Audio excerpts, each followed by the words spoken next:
Eu devia ter percebido no momento em que o sorriso da minha mãe não chegou aos seus olhos. O restaurante era caro demais para um jantar de família casual.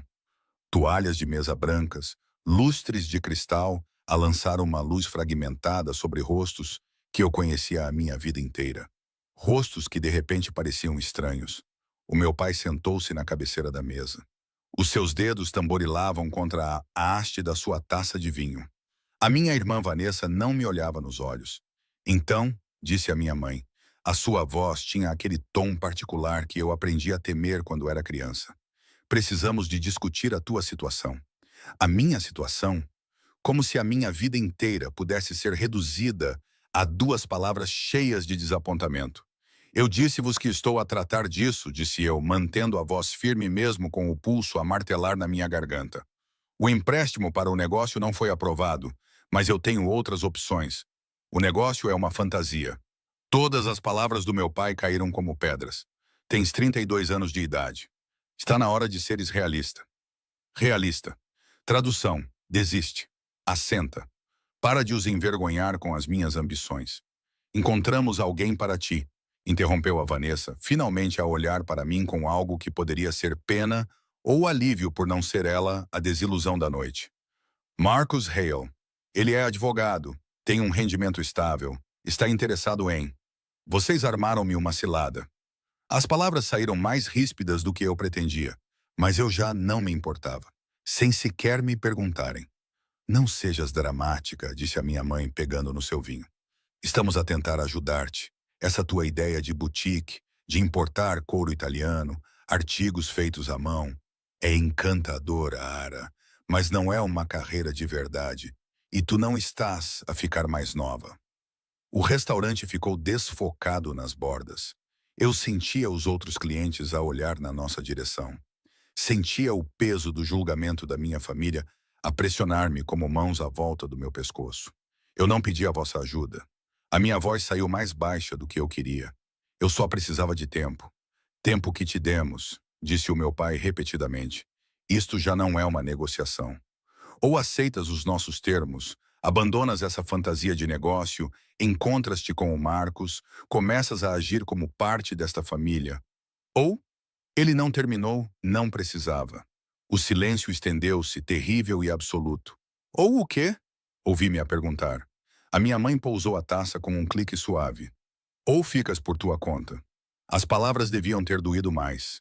Talvez doessem mais tarde, quando o choque passasse e a realidade se instalasse.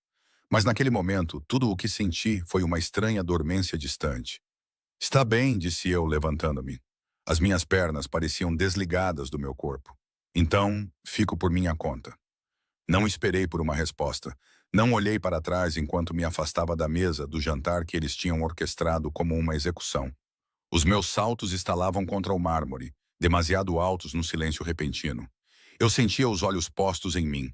Os outros clientes, os funcionários, o fantasma da rapariga que eu costumava ser, que se teria desculpado, que teria ficado. O ar frio lá fora atingiu-me como uma bofetada. Novembro na cidade, cruel, cortante e implacável. Tinha deixado o meu casaco lá dentro. Não importava, eu não podia voltar. Nem agora, nem nunca. Andei às cegas, um quarteirão, dois, a minha respiração a embaciar no ar. O meu telemóvel vibrou. Provavelmente a minha mãe ou a Vanessa enviada para acalmar as coisas, para me lembrar do que eu estava a deitar fora. Eu não olhei. A rua abriu-se à minha frente, mais larga, mais escura, ladeada por edifícios cujas janelas brilhavam a ouro contra a noite. Tinha andado mais longe do que pensava. Este não era o meu bairro. Carros elegantes alinhavam-se nos passeios. O tipo de carros que custam mais do que o meu empréstimo falhado para o negócio. Eu devia voltar atrás. Continuei a andar. Foi então que ouvi o som inconfundível de um trinco de seguranças a ser destravado. Eu congelei. Continua a andar, disse uma voz das sombras de um beco à minha direita. Uma voz masculina e fria. E não olhes. O meu coração bateu com força contra as minhas costelas. O treino das aulas de autodefesa que tive há anos gritava para eu correr, para gritar, para fazer alguma coisa. Mas o meu corpo tinha se transformado em pedra. Então ouvi outra voz. Baixa, controlada, letal. Larga isso. 2 palavras. Foi tudo o que foi preciso. O primeiro homem praguejou, e eu ouvi o som de metal a cair no pavimento. Passos a correr, a desaparecer. Eu também devia ter corrido. Devia ter aproveitado a oportunidade e desaparecido na noite. Em vez disso, virei-me. Ele estava à entrada do beco, com as mãos nos bolsos de um casaco preto que provavelmente custava mais do que a minha renda. Alto, com mais de 1,80 m, com cabelo escuro penteado para trás num rosto que parecia saído de uma pintura renascentista. Maxilar definido, nariz reto, olhos tão escuros que pareciam negros na luz fraca. Olhos que estavam completamente fixos em mim. Anda sempre sozinha à noite com saltos de $1000. A sua voz combinava com a sua aparência. Suave, controlada, perigosa. Olhei para os meus sapatos. Não eram de $1000, mas era perto o suficiente para eu não o corrigir. Foi uma noite má, disse eu, e surpreendi-me por a minha voz ter funcionado. Algo mudou na sua expressão. Não era bem um sorriso. Consigo ver isso? Ele aproximou-se e eu reparei na forma como ele andava, como alguém que nunca teve medo de nada na vida. Um homem que era dono do chão debaixo dos seus pés e do ar à sua volta. Um carro parou junto ao passeio, preto, impecável, com vidros escuros o suficiente para serem ilegais. A porta de trás abriu-se. Entra, disse ele. Acho que não. O instinto de autopreservação finalmente apareceu. Tarde, mas presente. Aquele homem que fugiu. Ele inclinou a cabeça em direção ao beco. Ele vai voltar com amigos. Este não é o teu bairro, e tu pareces não pertencer aqui. Eu estou bem, estás a tremer. Eu estava. Não tinha reparado até ele o dizer. Ele aproximou-se mais. Perto o suficiente para eu sentir o cheiro do seu perfume. Algo escuro e caro que me fez ficar tonta. Ou talvez fosse medo ou choque. Ou o fato de a minha vida inteira ter implodido a 1 hora e eu estar numa esquina a discutir com um estranho que me tinha acabado de salvar de sabe-se lá o quê. Última oportunidade, disse ele suavemente. Entra no carro ou arrisca a tua sorte aqui fora. Eu devia ter me afastado. Devia ter chamado um táxi, ido para casa, trancado as portas e fingido que esta noite nunca tinha lá acontecido. Em vez disso, entrei no carro. Ele sentou-se ao meu lado, perto o suficiente para eu sentir o calor que irradiava dele, e a porta fechou-se com um som pesado e final. O motorista afastou-se do passeio sem perguntar por um destino. Para onde vamos? A minha voz saiu mais firme do que eu me sentia. Ele virou-se para me olhar de frente pela primeira vez, e algo naqueles olhos escuros fez-me suster a respiração. Isso, disse ele em voz baixa, depende inteiramente do que estás a fugir. O carro cheirava a couro e a perigo. Encostei-me à porta, criando a maior distância que a física permitia entre nós. A cidade passava pelas janelas escuras, luzes e sombras desfocadas que pareciam pertencer à vida de outra pessoa. Agora, eu não estou a fugir de nada, disse eu, embora ambos soubéssemos que era mentira. Ele não respondeu imediatamente, apenas me observou com aqueles olhos escuros e inquietantes, como se pudesse ler todos os pensamentos que eu já tive escritos na minha pele. O teu vestido é Valentino, disse ele finalmente. Da estação passada, mas ainda assim, no mínimo $500. Os teus sapatos são Louboutin, gastos no calcanhar, o que significa que já os tens há algum tempo. Estás a usar as pérolas da tua avó. Ele fez uma pausa. O fecho é vintage, vale mais do que tudo o que estás a usar combinado, mas não as vendes porque significam algo. A minha mão voou para o meu pescoço, os dedos a fecharem-se instintivamente à volta das pérolas. Como é que podes saber? A tua máscara de pestanas está borrada, continuou ele, a voz ainda com a mesma calma controlada. Estiveste a chorar, mas não por muito tempo. Talvez há 1 hora. A tua família acabou de te cortar relações durante o jantar. Ele recostou-se, aparentemente satisfeito com a sua avaliação. Estou perto? O ar saiu dos meus pulmões. Quem diabos és tu? Alguém que reconhece o desespero. Algo cintilou na sua expressão. Não era bem simpatia, mas também não era crueldade. E alguém que sabe como é quando o mundo de uma mulher desmorona. O carro virou para uma rua que eu não reconheci, mais estreita, mais escura. Os edifícios aqui eram mais antigos, elegantes de uma forma que falava de dinheiro antigo e segredos mais antigos. Para o carro, disse eu. Não, eu disse para o... Tu entraste de livre vontade, Ara. O meu nome na sua boca soou como uma invasão. Pode sair quando chegarmos. Como sabes o meu nome? O pânico subiu pela minha espinha, agudo e frio.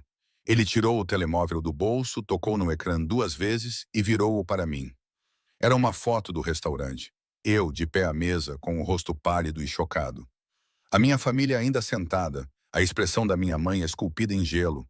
A marcação de tempo dizia 43 minutos atrás. Estavas no restaurante. A minha voz saiu seca. Estavas a observar-me. Eu estava a jantar. Ele corrigiu. Tu fizeste uma cena. As pessoas repararam. Então seguiste-me. Eu estava a sair quando te vi passar sozinha no bairro errado. Ele guardou o telemóvel no bolso.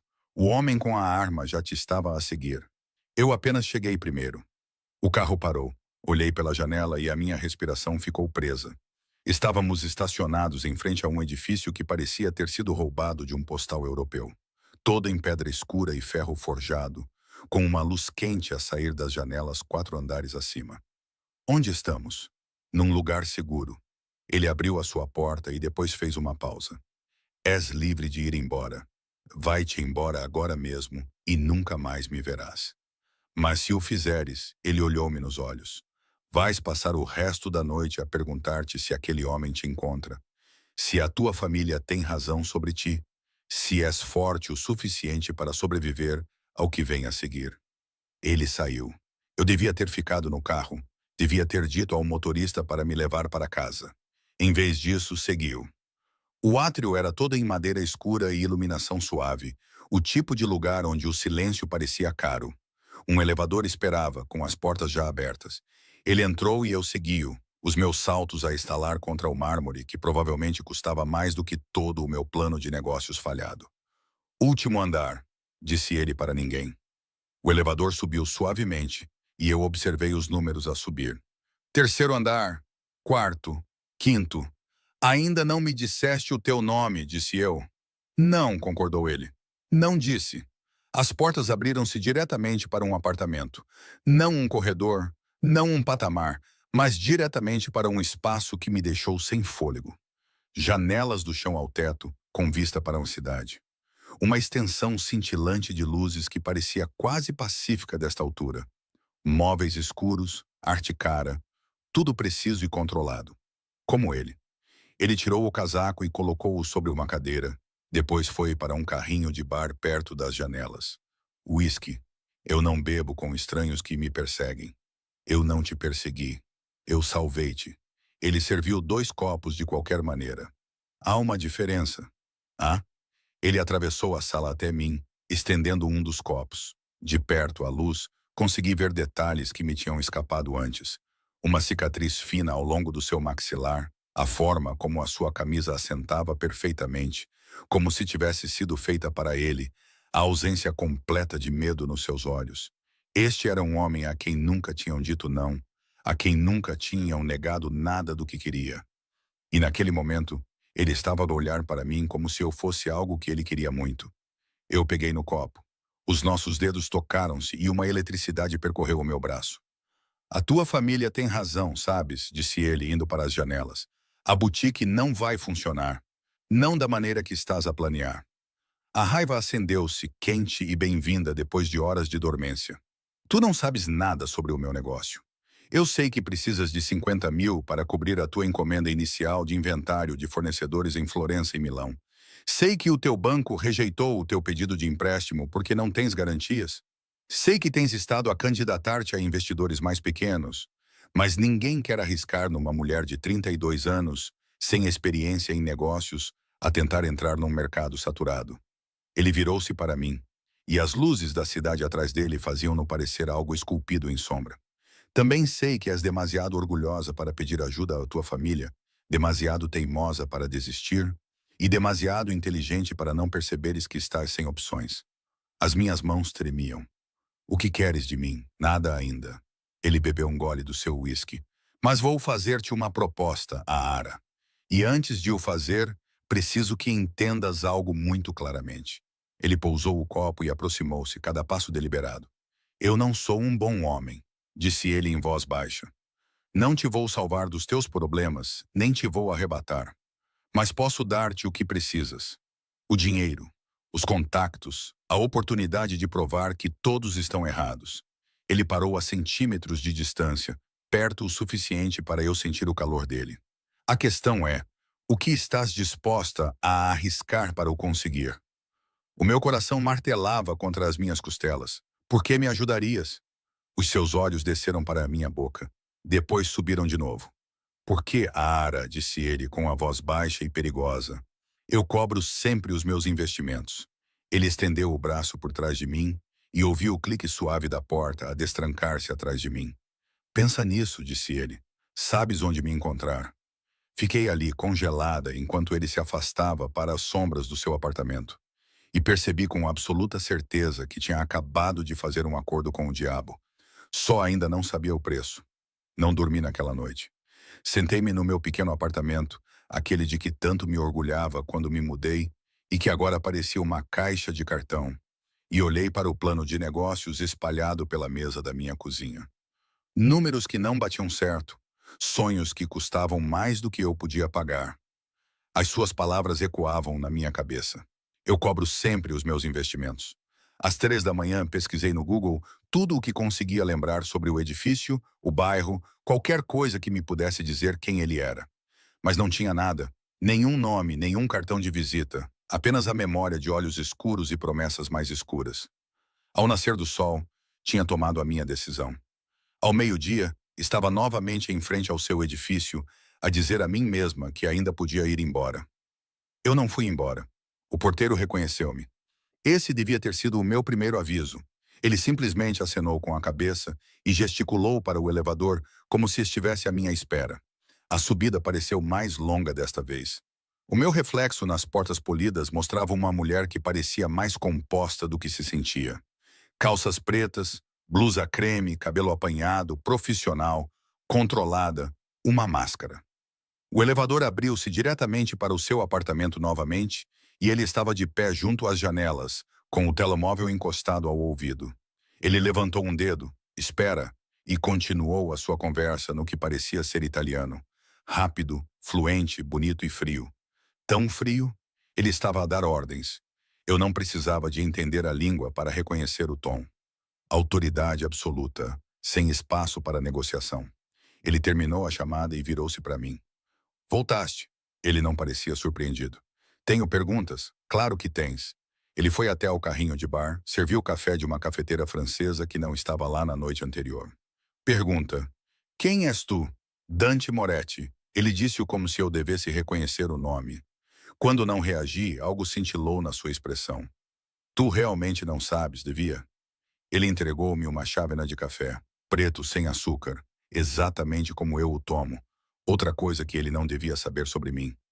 A maioria das pessoas nesta cidade conhece o meu nome, disse ele. A maioria das pessoas é inteligente o suficiente para ter medo dele. Isso é suposto assustar-me? Devia. Ele encostou-se ao balcão a estudar-me. Mas acho que não te assustas facilmente, Ara.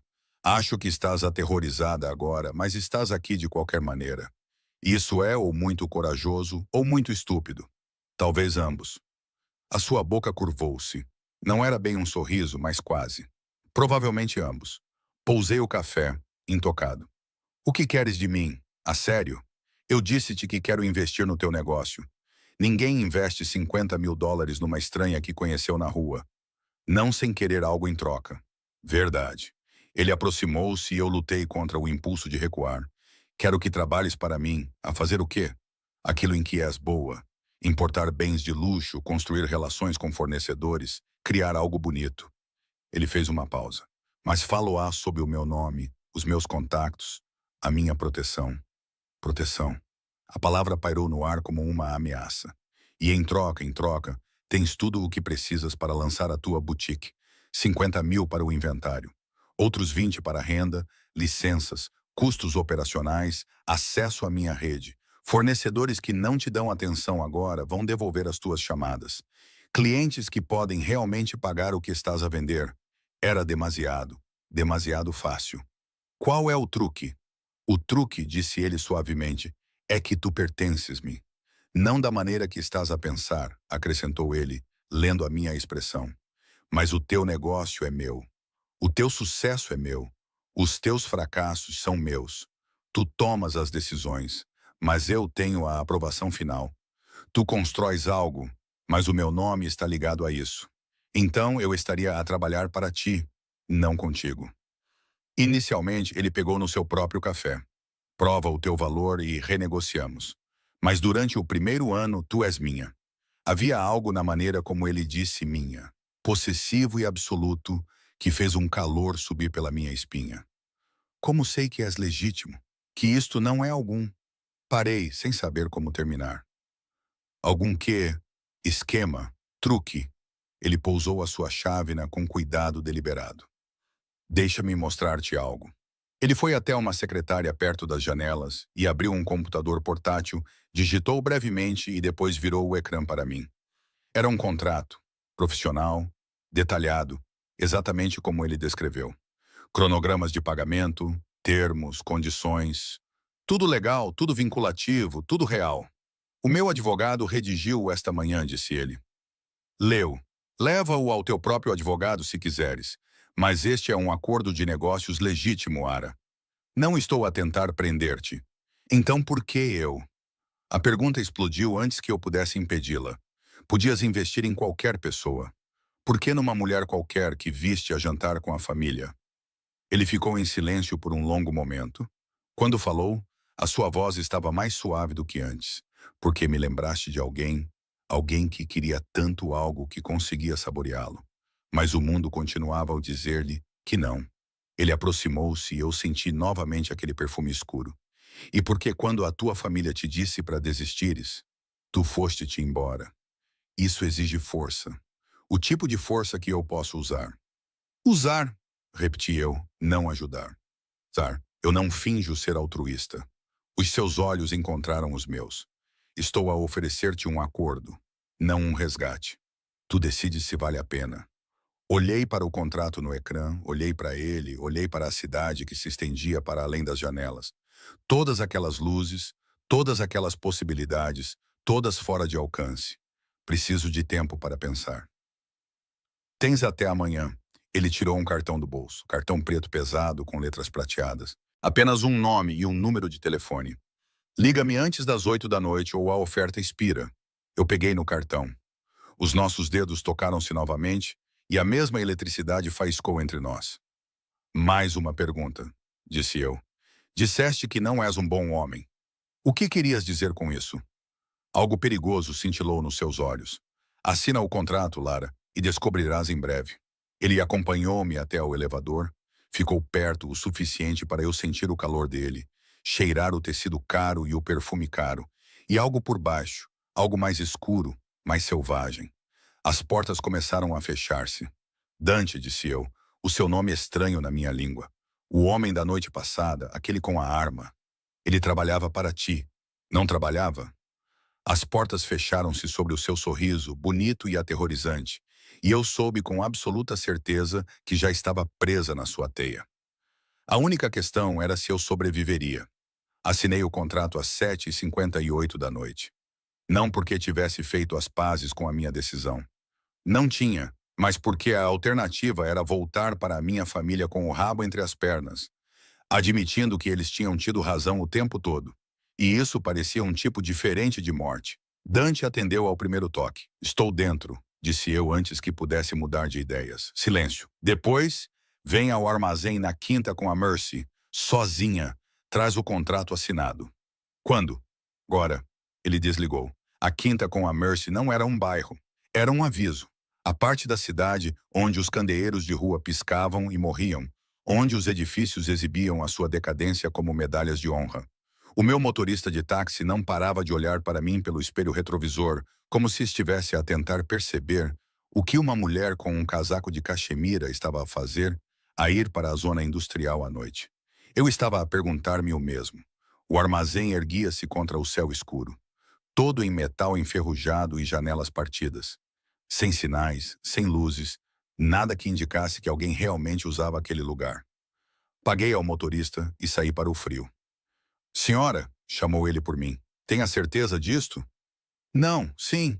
Ele foi-se embora e o som do seu motor desapareceu no nada. Eu estava sozinha. A porta principal estava entreaberta, derramando uma luz amarela fraca sobre o cimento manchado de óleo. Empurrei a mais e entrei. O armazém era maior do que parecia de fora. Cavernoso, cheio de sombras e do cheiro a metal e a outra coisa. Algo acobreado e errado. Olá! A minha voz ecoou, aqui atrás. A voz de Dante vinha do fundo do edifício. Seguia, os meus saltos a estalar demasiado alto contra o cimento, passando por pilhas de caixotes de madeira e maquinaria que parecia não ser usada há décadas. A luz ficou mais forte, e eu virei uma esquina para um espaço que tinha sido limpo. Uma área aberta com uma mesa, cadeiras, luzes portáteis em tripés e Dante de pé sobre um homem amarrado a uma cadeira. O homem estava a sangrar.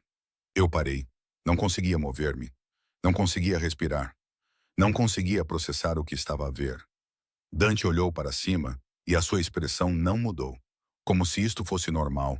Como se não houvesse um homem a sangrar da boca a 1 metro de distância. Chegaste cedo, disse ele calmamente. O quê? A minha voz falhou. O que é isto, negócio? Ele tirou um lenço do bolso e limpou o sangue dos seus nós dos dedos com o mesmo cuidado que alguém usaria para limpar uma taça de vinho. Trouxeste o contrato? Eu ainda estava a olhar para o homem na cadeira. Ele olhou para mim, com os olhos suplicantes, e eu vi que ele era jovem, talvez 25 anos, com o cabelo escuro emaranhado de suor e o medo a emanar dele em ondas. Dante. Forcei o seu nome a sair. O que lhe fizeste, o que ele merecia. Dante atirou o lenço para o lado e moveu-se na minha direção. Ele roubou-me. $50.000. Coincidentemente, a mesma quantia que estou a investir em ti. Os números encaixaram-se na minha cabeça e a náusea revirou-me o estômago. Queres que eu veja isto? Sussurrei. Isto é um teste. Não. Ele parou à minha frente. Isto é clareza. Queria saber que tipo de homem eu sou. Agora sabes. Atrás dele, o homem na cadeira estava a chorar. Lágrimas silenciosas a escorrer pelo sangue no seu rosto. Deixa-o ir, disse eu. Não, Dante. Ele fez uma escolha, Ara. Ele sabia as consequências. A sua voz ainda tinha a mesma calma aterrorizante. Todos os que trabalham para mim conhecem as consequências. Eu ainda não trabalho para ti. Trabalhas? Ele inclinou a cabeça. Tu assinaste o contrato. Tu vieste aqui. Tu sabias o que eu era no momento em que te disse o meu nome. Apenas não querias acreditar. Ele tinha razão. Eu sabia a um certo nível. Sabia desde o início que Dante Moretti não era um empresário legítimo. Que o seu dinheiro vinha de lugares que eu não queria examinar de perto. Eu apenas tinha escolhido não olhar. Dá-me o contrato, disse ele suavemente. As minhas mãos tremiam enquanto eu tirava os papéis dobrados da minha mala. Ele pegou neles, examinou a página da assinatura e acenou com a cabeça. Bom. Ele tirou uma caneta do casaco e assinou o seu próprio nome com um floreado. Agora estamos ligados, legalmente e de outra forma. De outra forma. Ele aproximou-se e eu senti o cheiro a sangue por baixo do seu perfume agora. Vieste aqui sabendo o que ias encontrar. Talvez não isto exatamente, mas algo parecido. E vieste na mesma porque queres o que estou a oferecer mais do que queres manter-te limpa. Isso não é verdade, é? Ele estendeu a mão e colocou uma mecha de cabelo atrás da minha orelha. Um gesto tão gentil que tornou tudo o resto pior. Já não és inocente, Ara. No momento em que assinaste aquele papel, no momento em que entraste neste armazém, tornaste-te parte do meu mundo. Eu não sou como tu. Mas a minha voz tremeu. Ainda não. O seu polegar roçou na minha bochecha. Mas serás, ou vais quebrar. De qualquer forma, agora és minha. Atrás de nós, o homem na cadeira fez um som. Desesperado, quebrado. Afastei-me de Dante. O que vais fazer com ele? Isso depende. Ele virou-se de volta para o homem, casual como se estivesse a discutir o tempo. O Marco aqui vai dizer-me onde escondeu o meu dinheiro. Depois vai desaparecer por um tempo. Aprender a sua lição. E se ele não te disser, o sorriso de Dante era uma coisa bonita e terrível. Todos me dizem eventualmente. Ele voltou para o Marco e eu devia ter saído. Devia ter fugido daquele armazém e nunca mais olhado para trás. Contrato ou não contrato? Em vez disso, fiquei. Observei enquanto Dante se agachava em frente ao homem aterrorizado. Observei enquanto ele falava demasiado baixo para eu ouvir. Observei enquanto o Marco soluçava e acenava com a cabeça e lhe dava o que ele queria. Observei enquanto dois homens que eu nem tinha notado, de pé nas sombras como fantasmas, avançavam e desamarravam o Marco, arrastando-o para uma porta lateral. Ele vai viver, disse Dante lendo o meu rosto. Eu não sou um monstro, Ara. Apenas alguém que mantém as suas contas equilibradas. Ele estendeu a mão. Nela estava um cheque de US$ 70.000. O teu investimento, como prometido. Olhei para ele, para o sangue ainda a secar nos seus nós dos dedos, para o contrato que ele tinha guardado no bolso do casaco, para a escolha que eu já tinha feito. Peguei no cheque. Boa menina, murmurou ele. E a aprovação na sua voz fez algo torcer no meu peito. Ele acompanhou-me até a saída, com a mão na parte inferior das minhas costas. Possessivo, protetor. Um carro estava à espera. Não o de antes, mas igualmente caro. Amanhã, disse ele, começas a ver propriedades para a tua boutique. Vou enviar-te moradas. Escolhe uma até sexta-feira. Isso são 3 dias. Então é melhor trabalhares depressa. Ele abriu a porta do carro. Bem-vinda ao meu mundo, Ara. Entrei e, pela janela, observei-o a voltar para aquele armazém, de volta ao sangue e às sombras e à violência da qual ele me tinha acabado de tornar cúmplice. O motorista arrancou e eu olhei para o cheque nas minhas mãos. Os meus sonhos comprados com o medo de outra pessoa. E eu não o rasguei. Deus me ajude. Eu não o rasguei. O espaço da boutique era perfeito. Tijolo à vista, tetos altos, luz natural a entrar por janelas enormes que davam para a rua. Eu já conseguia ver artigos de couro expostos em prateleiras minimalistas, lenços italianos drapeados como arte, o cheiro de coisas caras e novos começos. Também conseguia ver o rosto do Marco, o sangue, os olhos calmos de Dante enquanto ele limpava os nós dos dedos. O que achas? Virei-me. Dante estava na porta, com as mãos nos bolsos do seu fato cinzento escuro. Tinha chegado sem aviso, como sempre parecia fazer, como se existisse nos espaços entre os segundos. É lindo, admiti. Mas nada. É perfeito. Voltei-me para as janelas. Fico com ele. Ouvi-o aproximar-se, senti a mudança no ar que anunciava a sua presença. Ele parou ao meu lado, perto o suficiente para que os nossos ombros quase se tocassem. Não olhas para mim desde o armazém? Disse ele em voz baixa. Tenho estado ocupada. Mentira. Fechei os olhos. O que queres que eu diga, Dante? Que estou bem com o que vi? Que ver-te a aterrorizar alguém não me tira o sono? Não. A sua mão agarrou o meu queixo, gentil mas firme, virando o meu rosto para o dele. Quero que digas que entendes porque foi necessário. Não foi necessário. Foi cruel. Foi justiça. O seu polegar roçou no meu maxilar. O Marco roubou-me. Não dinheiro, lealdade, confiança. No meu mundo, isso é imperdoável. O teu mundo é bárbaro. O meu mundo, disse ele suavemente, é a razão pela qual estás neste espaço lindo, a escolher cores de tinta e a planear o teu futuro. Não podes beneficiar do que eu faço e fingir que estás acima disso. Ele tinha razão. Odiava que ele tivesse razão. Afastei-me do seu toque. Quando posso assinar o contrato de arrendamento? Algo cintilou nos seus olhos. Desapontamento, talvez, ou aprovação. Com Dante, era impossível dizer. O meu advogado estava a tratar disso. Terás as chaves até segunda-feira. Ele moveu-se para o centro do espaço vazio, olhando para o teto. Isto costumava ser uma livraria de uma família, 3 gerações. Perderam-na durante a recessão. Como sabes isso? Eu comprei o edifício. Ele olhou para mim. Há 12 anos. Tenho estado à espera do inquilino certo. As implicações assentaram sobre mim como um peso. Tu tens estado a planear isto, a preparar isto? Tenho estado a preparar-me para oportunidades. Ele caminhou pelo perímetro da sala, os seus passos a ecoar. Quando vejo algo que quero, certifico-me de que estou em posição de o conseguir. É isso que eu sou? Algo que queres conseguir? Ele parou de andar, virou-se para me encarar de frente, e a intensidade no seu olhar fez-me suster a respiração. Achas que eu arranjei para que a tua família te renegasse? Para que o teu banco rejeitasse o teu empréstimo? Ele aproximou-se. Eu sou bom, Ara, mas não sou onisciente. Tu criaste esta situação sozinha por seres demasiado orgulhosa, demasiado teimosa, demasiado determinada a fazer as coisas à tua maneira.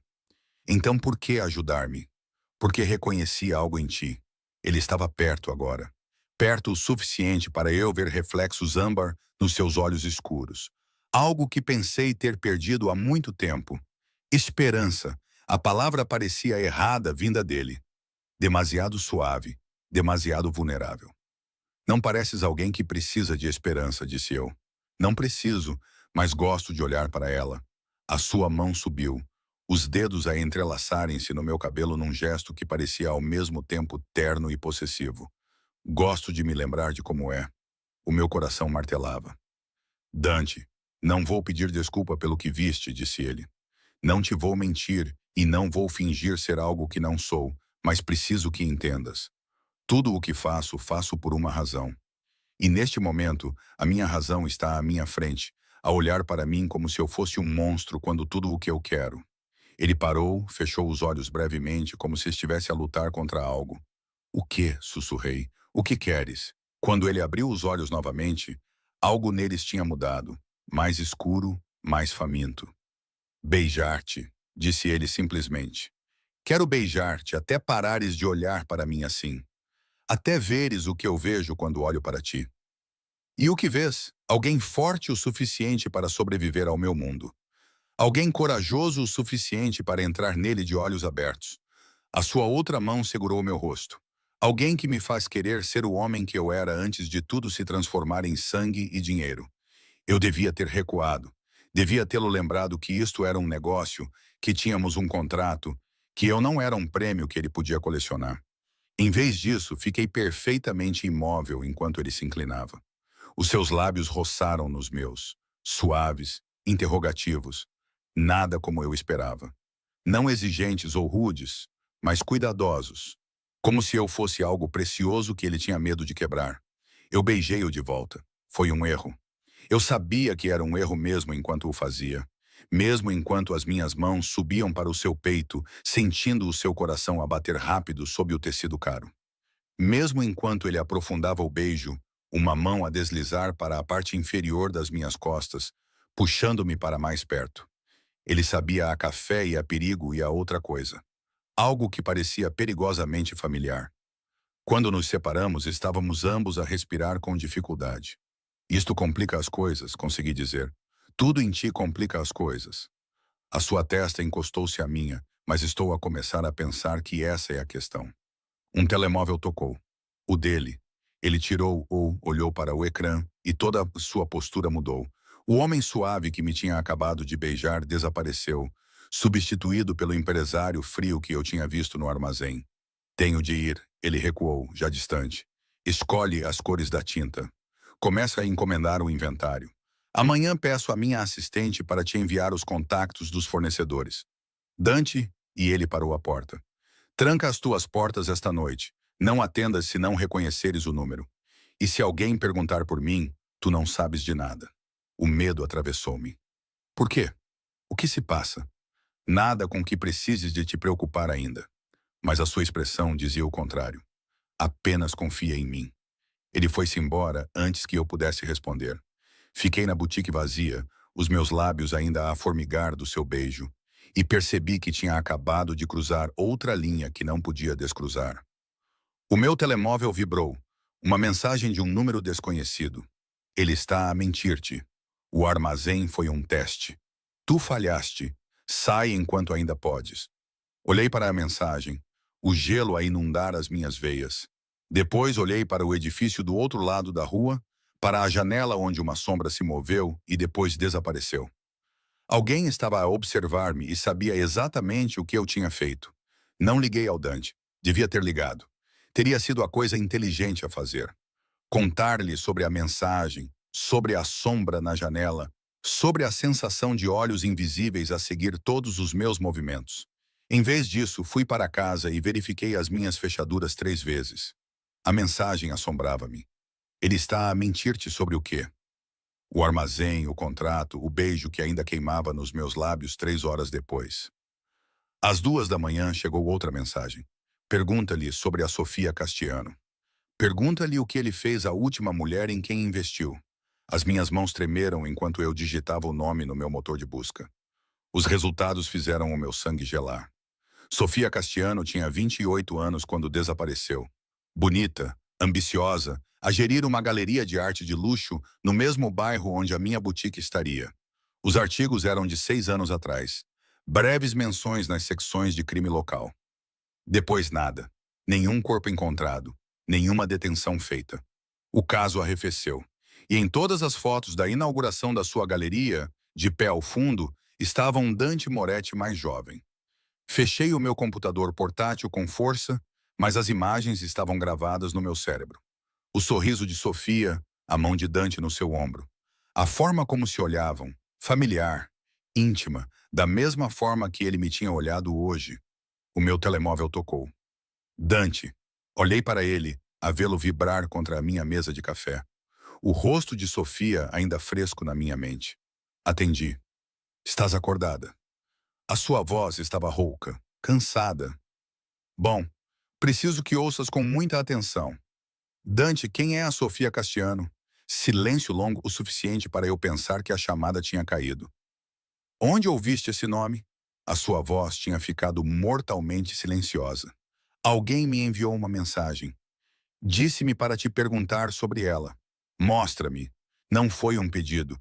Reencaminha-ma agora. Não até me dizeres quem ela era. Ara, ela era como eu? A minha voz falhou. Fizeste-lhe as mesmas promessas? Deste-lhe dinheiro e a Sofia não era nada como tu. Ele interrompeu-me e havia algo cru na sua voz agora. Algo que soava a dor. E ela está morta porque eu não fui cuidadoso o suficiente. As palavras caíram como pedras. Tu mataste-a? Não. Uma pausa, mas era como se tivesse sido. Ouvi movimento do lado dele, passos, uma porta a fechar-se. Quando ele falou novamente, a sua voz estava mais próxima, mais íntima. Estou a ir ter contigo. Não abras a porta a mais ninguém. Não respondas a mais nenhuma mensagem. E uma pausa. Desculpa.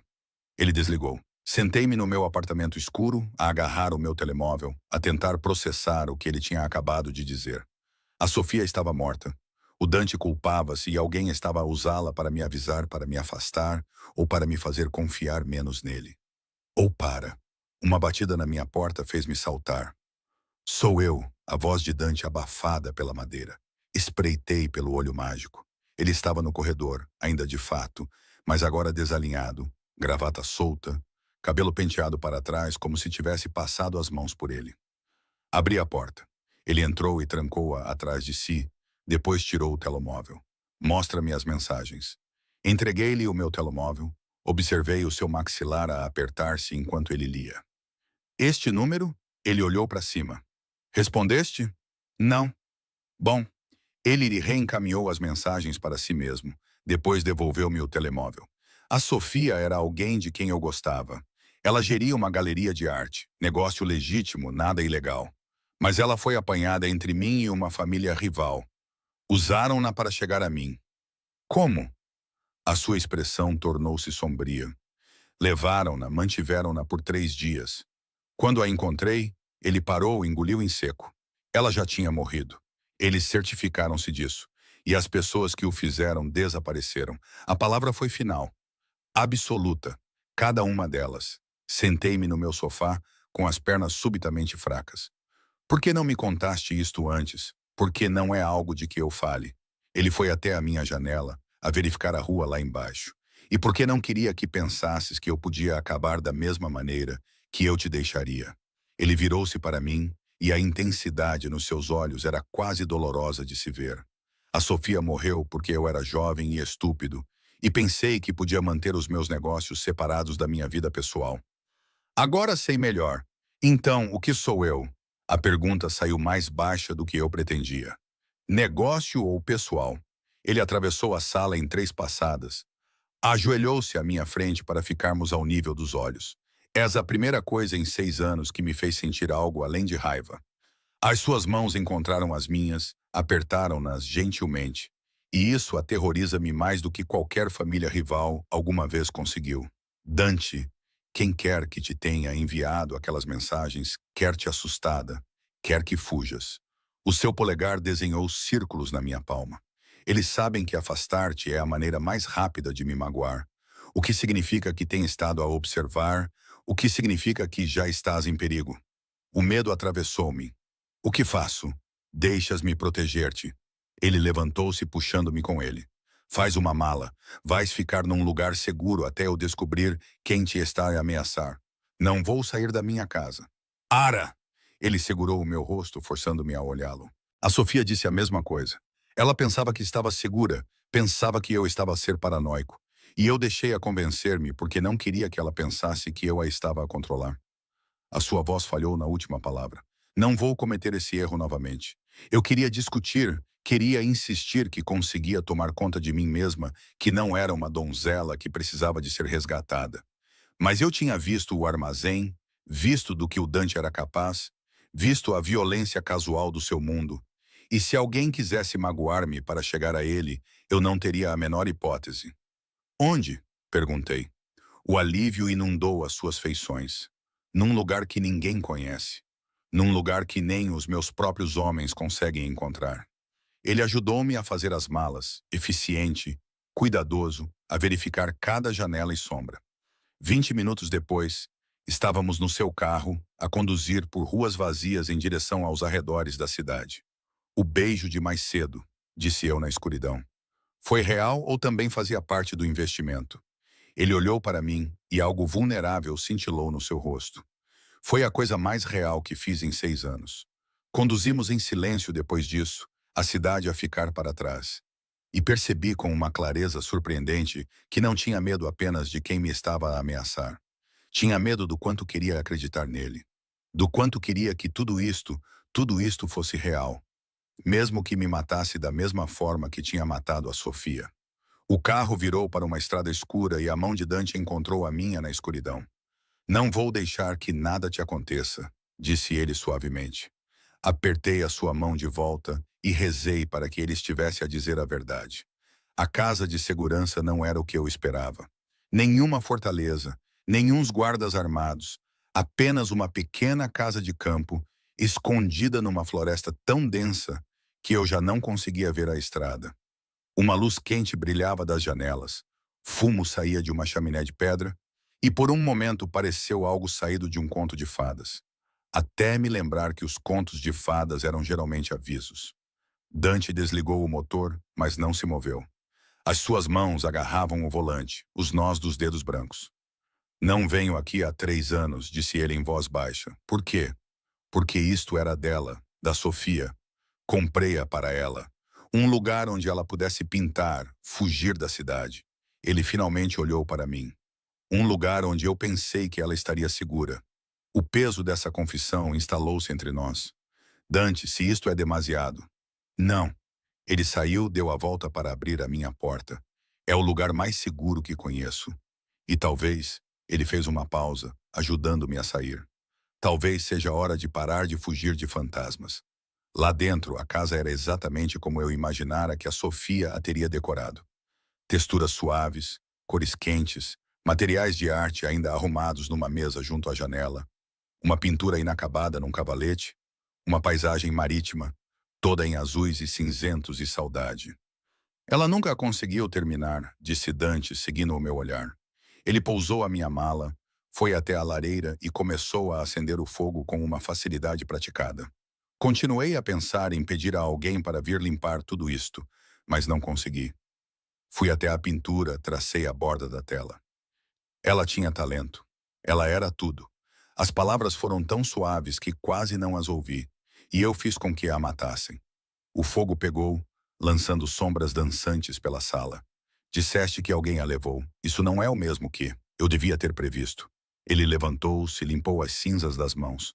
Havia sinais, mensagens, ameaças, mas eu pensei que conseguia lidar com isso. Pensei que a minha reputação a protegeria. A sua risada foi amarga.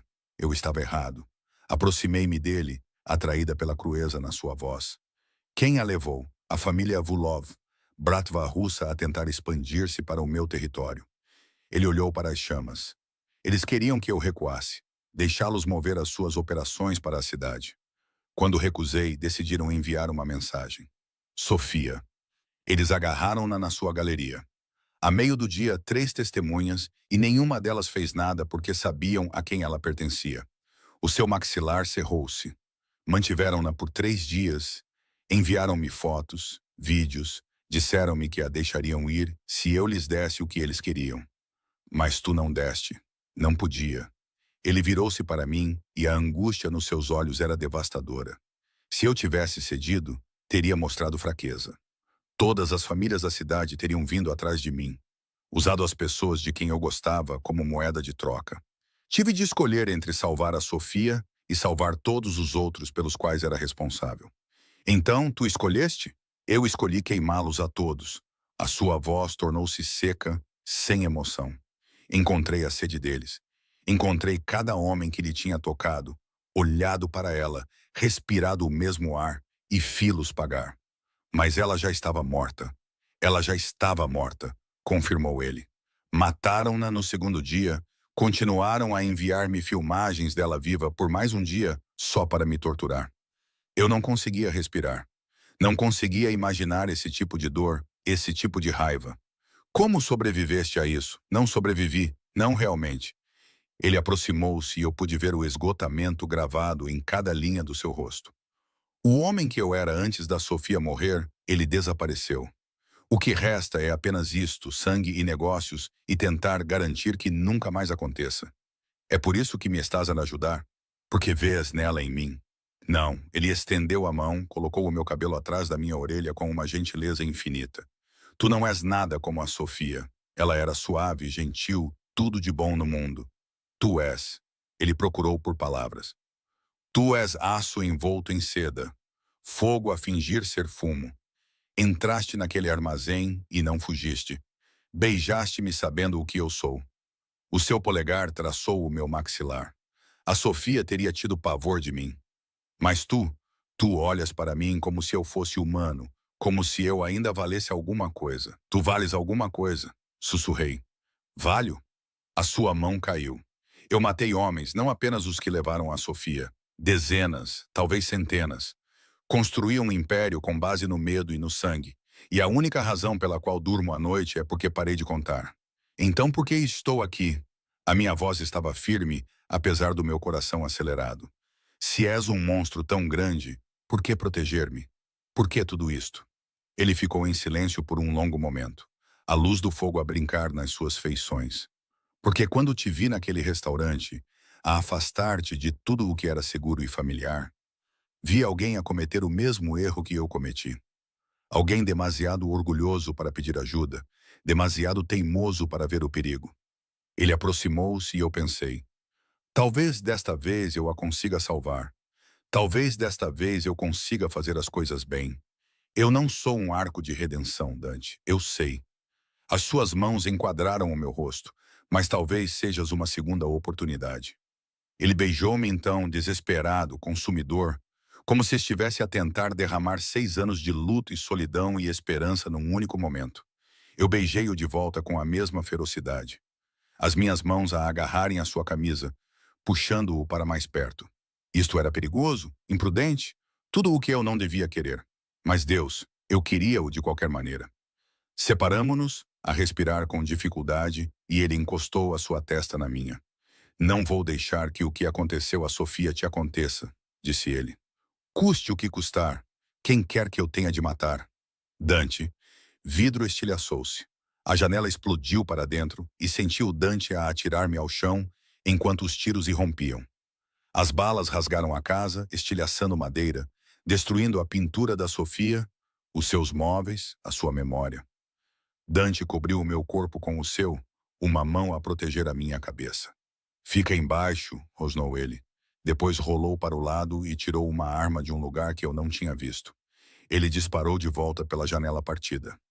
3 tiros, precisos e mortais. O silêncio instalou-se. Ele foi até a janela. Arma levantada a verificar. Depois o seu telemóvel estava fora. Italiano rápido para o receptor. Temos de ir, disse ele, puxando-me para cima. Agora. Quem era? Vulov. O seu rosto estava esculpido em pedra. Afinal, não estão todos mortos. Ele agarrou na minha mala com uma mão, manteve a arma na outra e puxou-me em direção à porta dos fundos. E ele olhou para mim e a escuridão nos seus olhos fez o meu sangue gelar. Agora vês o que amar-me realmente custa. Corremos para a noite e atrás de nós, a casa da Sofia, o seu refúgio, a sua memória, começou a arder. Não paramos de correr até chegarmos a uma estrada secundária, onde um jipe preto já estava à espera. Dante empurrou-me para o banco de trás, entrou ao meu lado e o motorista arrancou antes de a porta fechar completamente, sem perguntas, sem explicações necessárias. Foi então que comecei a tremer. Respira. A mão de Dante estava nas minhas costas, firme e quente. Apenas respira, mas eu não conseguia. Não conseguia respirar fundo. Não conseguia parar de ver a janela a explodir. Não conseguia deixar de ouvir o som das balas a rasgar a madeira e a memória. Eu podia ter morrido. As palavras saíram quebradas. Podíamos, mas não morremos. Ele puxou-me contra o seu peito, uma mão no meu cabelo, a manter-me inteira enquanto eu desmoronava. Eu estou aqui. Eu estou aqui. Pressionei o meu rosto contra a sua camisa e deixei-me quebrar. Todo o medo que eu tinha estado a reprimir desde o armazém, desde as mensagens, desde que tinha assinado aquele maldito contrato, tudo veio à tona em soluços e lágrimas que eu não conseguia controlar. Ele abraçou-me durante tudo. Não me disse para me acalmar. Não prometeu que tudo ficaria bem. Apenas me abraçou.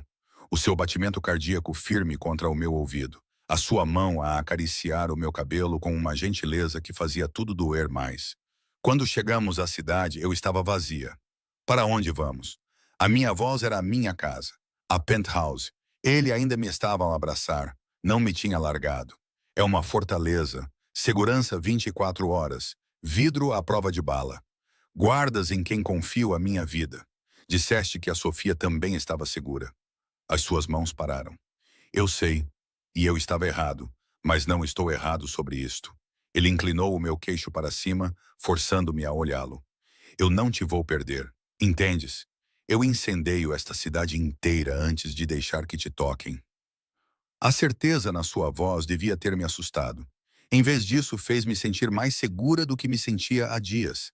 A penthouse era exatamente o que eu esperava. Elegante, moderna, estéril. Janelas do chão ao teto com vista para a cidade. Móveis caros que pareciam nunca ter sido usados. Arte nas paredes que provavelmente custava mais do que todo o meu empréstimo falhado para o negócio. Não parecia nada com o Dante. O quarto de hóspedes é no fundo do corredor, disse ele, pousando a minha mala. Tudo o que precisas deve estar lá. Se não, onde dormes? Ele fez uma pausa, surpreendido. Quarto principal, do outro lado do apartamento. Mostra-me. Algo cintilou nos seus olhos. Ara, não quero ficar sozinha esta noite. A admissão custou-me, mas forcei-a a sair de qualquer maneira. Por favor. Ele estudou o meu rosto por um longo momento, depois acenou com a cabeça. O seu quarto era diferente do resto do apartamento. Mais escuro, mais vivido. Livros empilhados nas mesas de cabeceira, uma camisa atirada sobre uma cadeira, o cheiro fraco do seu perfume no ar. Real. Eu fico no sofá, disse ele. Não. Sentei-me na beira da sua cama, subitamente exausta. Fica. Apenas fica. Não acho que seja uma boa ideia. Por quê? Porque talvez tenhas de ser humano por uma noite. Olhei para ele. Vi-te a espancar um homem até sangrar. Vi-te a matar pessoas através de uma janela. Fugi de tiroteios contigo. Acho que já passamos da fase de fingir que isto é apenas um negócio. Ele ficou em silêncio por tanto tempo que pensei que ele ia recusar. Depois tirou o casaco, afrouxou a gravata e sentou-se ao meu lado. A Sofia costumava dizer a mesma coisa, disse ele em voz baixa, que eu passava tanto tempo a ser o que todos precisavam que eu fosse, que me esquecia de como ser eu mesmo. O que lhe disseste? Que eu mesmo não valia a pena ser conhecido. Ele olhou para mim. Ela discordou. Eu também. A sua mão encontrou a minha, os dedos a entrelaçarem-se nos meus. Não sabes o que estás a dizer, não sabes o que eu fiz. Então conta-me. Virei-me para o encarar de frente. Chega de segredos, chega de meias-verdades. Se estou nisto, se estou a arriscar a minha vida só por estar perto de ti, mereço saber tudo. Ele ficou em silêncio por um longo momento. Depois, eu tinha 17 anos quando matei o meu primeiro homem. As palavras pairaram no ar entre nós. O meu pai geria o negócio da família, importação e exportação. principalmente legal, com o suficiente de ilegal para manter as coisas interessantes. Ele era bom nisso. Mantinha todos felizes, todas as famílias em equilíbrio. O seu maxilar cerrou-se. Depois os Volkovs decidiram que queriam mais. Foram à nossa casa, puseram uma arma na cabeça da minha mãe e disseram ao meu pai para entregar os seus territórios ou vê-la morrer. O que ele fez? Entregou-os. Tudo.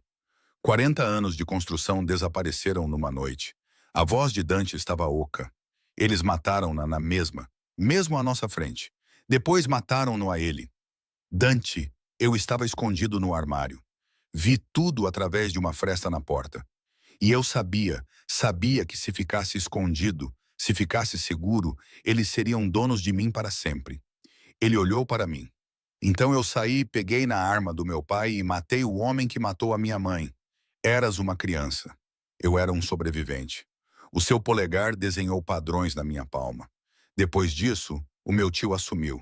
Reconstruiu tudo o que o meu pai perdeu. Ensinou-me a ser implacável, a fazer as pessoas temerem-me, a transformar o luto em poder. Quando fiz 25 anos, eu comandava toda a operação. Aos 30, já tinha eliminado todas as famílias que nos tinham desafiado. Exceto os Volkovs. Exceto os Volkovs. A sua expressão escureceu. Eles desapareceram depois da Sofia. Espalharam-se. Pensei que os tinha matado a todos, mas obviamente ele gesticulou para a janela. As baratas sobrevivem sempre. Eu devia estar aterrorizada. Devia ter fugido deste quarto, deste homem, desta vida que ele me estava a oferecer. Em vez disso, encostei a minha cabeça no seu ombro. Lamento, disse eu, pelos teus pais, pela Sofia, por tudo. Não tenhas pena de mim. O seu braço envolveu-me, puxando-me para mais perto. Eu fiz as minhas escolhas. Vivo com elas. Arrependes-te? De alguma coisa? Ele ficou em silêncio então. Arrependo-me da Sofia. Arrependo-me de não a ter protegido. Mas o resto? Ele pressionou os lábios no meu cabelo. Não, porque me trouxe aqui. A ti. Sentamo-nos em silêncio, a cidade a brilhar para além das janelas. O perigo à espreita, algures naquelas luzes. O que acontece agora? Perguntei. Agora descubro quem está a ajudar os Volkovs. Alguém lhes disse onde era aquela casa. Alguém próximo de mim. A sua voz tornou-se fria. E quando os encontrar, vou fazê-los desejar nunca ter nascido. E eu? Tu ficas aqui, segura, até isto acabar. Afastei-me para olhá-lo. Por quanto tempo? O tempo que for preciso. Isso não é uma resposta, é a única que tenho. Ele segurou o meu rosto. Não te posso perder, Ara. Não como a perdi a ela. Não sobreviveria a isso novamente. Beijei-o então, suave, cuidadoso, uma promessa que não tinha a certeza de poder cumprir. Então não me percas, sussurrei contra os seus lábios. Ele beijou-me de volta, mais fundo desta vez, puxando-me para o seu colo. As suas mãos emaranharam-se no meu cabelo. Os meus dedos agarraram os seus ombros. E por um momento, o mundo reduziu-se apenas a este calor e desejo e a necessidade desesperada de me sentir viva depois de ter estado tão perto da morte. Caímos na sua cama, ainda a beijar-nos, e senti-o hesitar. Não temos de. Eu quero, disse eu. Eu quero isto. Eu quero-te a ti. Os seus olhos procuraram os meus, à procura de dúvida. Ele não encontraria nenhuma. Não esta noite. Acordei com a luz do sol a entrar pelo vidro à prova de bala e o braço de Dante pesado sobre a minha cintura. Por um momento deixei-me fingir que isto era normal. Que eu era apenas uma mulher a acordar ao lado de um homem por quem me estava a apaixonar num belo apartamento com um futuro inteiro pela frente. Então a realidade voltou com força. A casa a arder, os tiros, os Volkovs, o fantasma da Sofia ainda a assombrar cada canto da vida de Dante. E eu envolvida em tudo isso, marcada por associação. Estás a pensar demasiado alto. A voz de Dante estava rouca de sono. O seu braço apertou-se à minha volta, puxando-me de volta contra o seu peito. Consigo ouvir o teu pânico daqui. Não estou em pânico. Mentira. Os seus lábios roçaram no meu ombro. O que se passa? Ontem à noite. Virei-me para o encarar.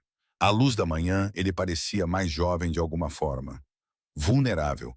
Acabamos de tornar tudo mais complicado? Provavelmente.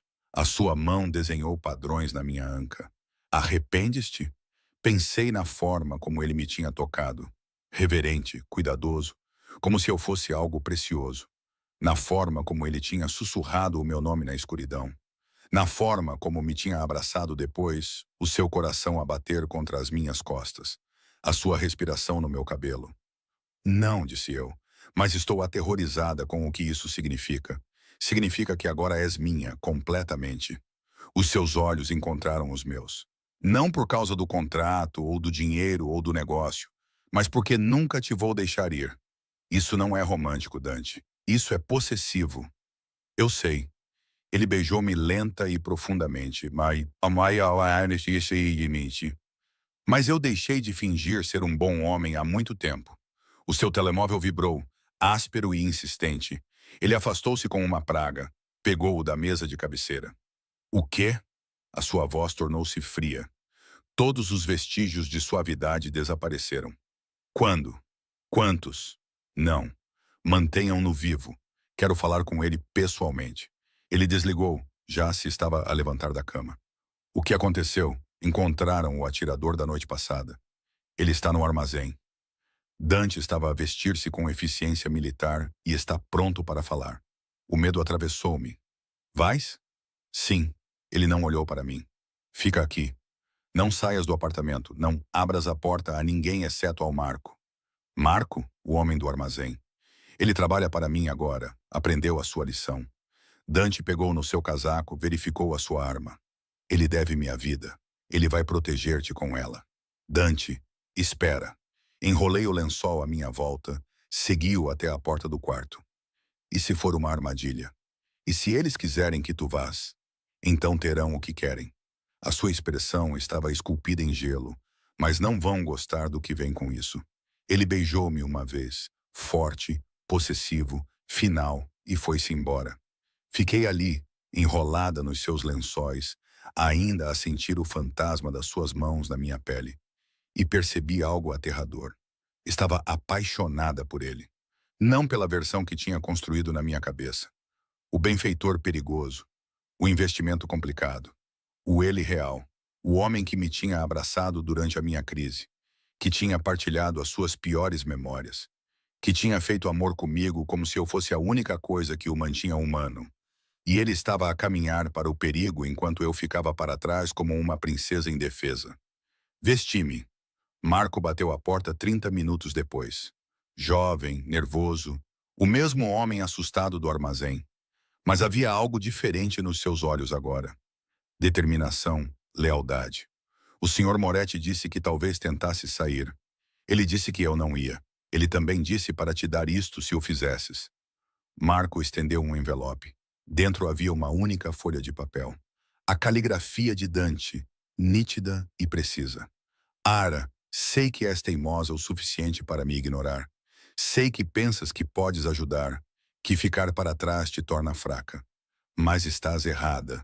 A coisa mais forte que já fizeste foi confiar em mim o suficiente para adormeceres nos meus braços na noite passada. A coisa mais corajosa é deixares-me proteger-te agora. A Sofia morreu porque a trouxe para o meu mundo a pensar que o amor era suficiente. Não era.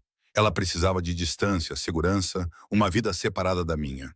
Eu não lhe dei isso. Estou a dar-te a ti. Fica segura. Constrói a tua boutique. Sê a mulher que se afasta das mesas de jantar e não olha para trás.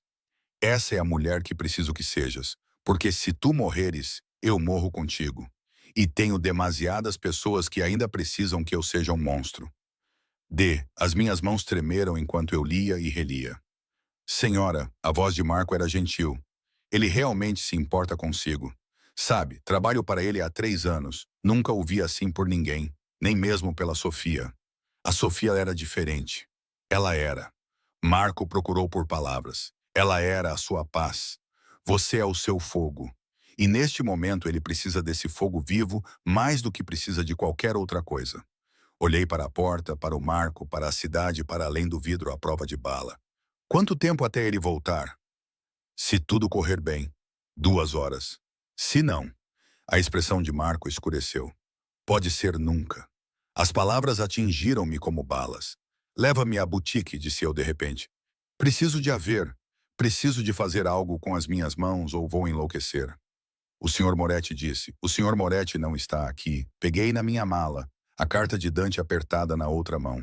E eu ainda sou uma mulher livre, contratada, protegida, provavelmente louca, mas livre.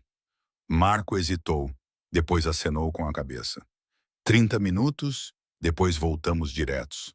A boutique estava perfeita à luz do dia, exatamente como eu a tinha imaginado. Andei pelo espaço a tentar ver para além do medo, a tentar agarrar-me ao sonho que tinha começado tudo isto. O Dante tinha me dado isto. Acontecesse o que acontecesse, ele tinha me dado esta oportunidade. Senhora Ara, o Marco estava junto à porta com o telemóvel ao ouvido. O seu rosto ficou pálido. Precisamos de sair agora. O que se passa? O atirador no armazém. Ele deu um nome. Marco agarrou no meu braço, já a puxar-me em direção à porta. É alguém de dentro da organização do Sr. Moretti. Alguém que tem estado a passar informações aos Volkovs há meses. Quem? A porta da boutique abriu-se com um estrondo. Um homem estava lá, mais velho, cabelo grisalho, fato caro. Reconheci-o de algum lugar. O apartamento de Dante. Fotos na parede. Tio Vincent. A voz de Marco era quase um sussurro. O homem mais velho sorriu e foi a coisa mais fria que eu já tinha visto. Olá, sobrinho. Senhora Lauren. Ele tirou uma arma do casaco. O Dante realmente devia ter se mantido longe de raparigas bonitas. Isso mete-o sempre em apuros. Tu és o traidor. Respirei. Sou um pragmático. Vincent entrou, fechou a porta atrás de si. E estou cansado de esperar que o meu sobrinho morra. Os Volkovs estão a oferecer-me tudo. Os seus territórios, os seus negócios, o seu dinheiro. Tudo o que tenho de fazer é dar-lhes a única coisa com que ele realmente se importa. Ele apontou a arma ao meu peito. Tu. Marco moveu-se para me proteger, mas Vincent foi mais rápido. O tiro foi ensurdecedor no espaço vazio. Marco caiu. Eu gritei. Não te preocupes, disse Vincent calmamente. Ele ainda não está morto, mas tu vens comigo. E quando o Dante vier por ti, e ele virá, os Volkovs estarão à espera. Ele agarrou no meu braço e eu lutei, dei pontapés, gritei, arranhei-o, mas ele era mais forte e a arma pressionada contra as minhas costelas fez-me congelar. Assim está melhor. Ele arrastou-me em direção à porta. Vamos partir o coração do meu sobrinho. Enquanto ele me puxava para o carro à espera, vi o Marco a tentar rastejar em direção ao seu telemóvel, o sangue a espalhar-se pelo chão da boutique. E eu sabia que o Dante estava a caminhar para um massacre. E era tudo por minha causa. Mantiveram-me num armazém diferente do de Dante. Este cheirava a ferrugem e a decadência e a sangue velho. As minhas mãos estavam presas a uma cadeira com abraçadeiras. E Vincent estava junto à janela, a observar a rua como se estivesse à espera da manhã de Natal. Ele virá, disse Vincent mais para si mesmo do que para mim. A lealdade familiar sempre foi a sua fraqueza. Tu és a família dele. A minha voz estava rouca de tanto gritar. Como podes fazer-lhe isto? Família? Vincent riu, agudo e amargo. Eu criei aquele rapaz depois de os pais dele morrerem. Ensinei-lhe tudo. E como é que ele me paga? Assumindo o controlo, pondo-me de lado, tratando-me como uma relíquia. Ele confiava em ti. Ele tinha pena de mim. Vincent virou-se e eu vi os anos de ressentimento gravados no seu rosto. Tudo o que eu construí, ele leva o crédito. Cada decisão que eu aconselhei, ele leva a glória. Estou cansado de ser a sombra. Os Volkovs estão a oferecer-me uma oportunidade de sair para a luz, traindo-o, matando a Sofia. Algo cintilou nos seus olhos. A Sofia foi um acidente. Eu nunca quis. Ele parou, recompôs-se. Não importa agora. Ela está morta. E em breve o Dante também estará. A porta abriu-se de rompante. Não era o Dante. 3 homens de roupa escura, armas em punho. Soldados Vulov. Reconheci as tatuagens, os olhos frios. Ele está a 2 ruas de distância, disse um em inglês com sotaque pesado. A vir rápido, sozinho. Perfeito. Vincent verificou a sua própria arma. Lembrem-se, firam-no. Não o matem. Quero que ele assista antes de morrer. Eles tomaram posições à volta do armazém, atrás de caixotes, nas sombras, criando uma zona de morte. E o Dante estava a caminhar diretamente para ela. Tinha de o avisar. Tinha de fazer alguma coisa. Ele vai matar-vos a todos, disse eu em voz alta. Vocês pensam que estão prontos para ele, mas não estão. Eu vi o que ele faz às pessoas que ameaçam o que é dele. Calem-na, ordenou Vincent. Um dos soldados moveu-se na minha direção. Mas a porta do armazém explodiu para dentro. Dante estava na entrada, arma levantada, e parecia a própria morte encarnada. Sangue salpicava a sua camisa. Não era dele, rezei, e os seus olhos estavam negros de raiva. Tio, a sua voz era mortalmente calma. Deixa-a ir. Acho que não. Vincent pôs-se atrás da minha cadeira, pressionou a arma na minha têmpora. Larga a tua arma ou pinto as paredes com os miolos dela. O maxilar de Dante cerrou-se. Por um momento terrível, pensei que ele poderia realmente disparar através de mim para atingir o Vincent. Depois ele baixou a arma, deixou-a cair no cimento. Bom rapaz. A voz de Vincent pingava veneno, sempre tão previsível quando se trata dos teus brinquedos. Primeiro a Sofia, agora esta. Quando vais aprender? Deixa-a ir, disse Dante. O teu problema é comigo, o meu problema é que tu existes. A mão de Vincent tremeu contra a minha cabeça. Dei 40 anos a esta família. 40 anos na sombra do teu pai, depois na tua. E o que recebo? Uma pensão, uma palmadinha na cabeça. Eu dei-te tudo, deste-me migalhas. A compostura de Vincent quebrou-se. O teu pai prometeu-me parceria, partes iguais. Depois ele morreu e tu ficaste com tudo porque não eras forte o suficiente para o manter. Dante deu um passo em frente. Achas que os Volkovs te vão tratar melhor? Eles estão a usar-te, Vincent. No momento em que eu morrer, tu és o próximo. Aí é que te enganas. Vincent gesticulou e os soldados aproximaram-se de Dante. Eu tenho influência. Tenho planos. Tenho. Atirei-me para o lado. A cadeira caiu no chão. O tiro de Vincent foi para o lado. Dante moveu-se como um relâmpago, agarrou na arma do soldado mais próximo, usou-o como escudo. Enquanto as balas irrompiam, tudo se tornou um caos. Dante moveu-se através deles como uma força da natureza. 3 tiros, 3 corpos a cair. Vincent correu para a porta dos fundos, mas Dante foi mais rápido. Ele derrubou o tio ao chão e ouviu o som doentio de osso a partir-se. Depois, silêncio. Dante estava de pé, a respirar com dificuldade. Vincent inconsciente aos seus pés. Ele virou-se para mim e o alívio nos seus olhos foi devastador. Ara. Ele estava ao meu lado em segundos, a cortar as abraçadeiras, a verificar se eu tinha ferimentos. Estás ferida? Eles. Estou bem. A minha voz quebrou. O Marco. O Vincent disparou. O Marco na boutique. Ele está vivo, em cirurgia. Dante puxou-me contra o seu peito e sentiu-a tremer. Quando voltei e não te encontrei, pensei. Ele não conseguiu terminar. Eu sei. Abracei-o com a mesma força. Desculpa. Devia ter ouvido. Não. Ele afastou-se e segurou meu rosto. Tinhas razão. Não te posso manter trancada. Não posso continuar a tentar proteger-te do meu mundo quando já fazes parte dele. Sirenes soaram à distância. Polícia, ambulâncias, os seus próprios homens a chegar como reforços. O que acontece agora? Perguntei. Ele olhou para a forma inconsciente de Vincent, para os corpos dos soldados Volov, para o sangue e a violência que nunca desapareceriam completamente. Agora limpo a confusão da minha família. Ele beijou a minha testa. E depois faço algo que devia ter feito há semanas. 3 meses depois, a boutique abriu. Era tudo o que eu sonhava. Artigos de couro de Florença, lenços de seda de Milão, joias de pequenos artesãos que descobri através dos contactos de Dante. O tipo de espaço bonito e curado onde cada item contava uma história. A imprensa adorou. Os clientes adoraram. Eu tinha conseguido. Construído algo real. Algo meu. Bem, principalmente meu. O nome de Dante estava nos papéis. O seu dinheiro nas contas, mas ele tinha mantido a sua promessa. Eu tomava as decisões. Ele apenas garantia que eu tinha os recursos para as tomar bem. Vincent estava na prisão, a aguardar julgamento. Os Vulovs restantes tinham se espalhado depois de Dante ter desmantelado sistematicamente a sua operação. O Marco tinha sobrevivido, estava agora a fazer a segurança da boutique, a cochear mais leal. E o Dante, o sino da porta tocou. Levantei o olhar de um expositor para o ver a entrar, com as mãos nos bolsos, com um ar impossivelmente bonito na luz do final da tarde. A fechar mais cedo? Perguntou ele. Talvez. Dei a volta ao balcão. O que tinhas em mente? Ele tirou uma pequena caixa do casaco, de veludo antiga. O meu coração parou. Sei que isto é complicado, disse ele. Sei que não sou o que sonhaste quando imaginaste o teu futuro.